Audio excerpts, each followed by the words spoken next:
जय जय रघुवीर समर्थ।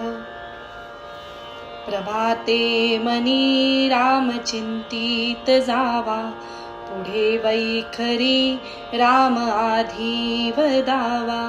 सदाचार हा थोर सांडून येतो, जनी तो चितो मानवी धन्य होतो।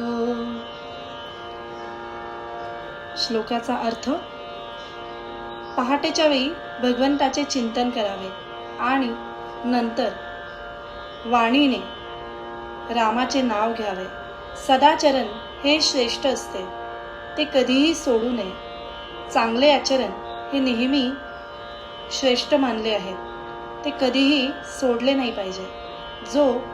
जो माणूस सदाचाराने वागतो तो मनुष्य या जगात धन्य होतो, असं समर्थ रामदास म्हणतात। जय जय रघुवीर समर्थ।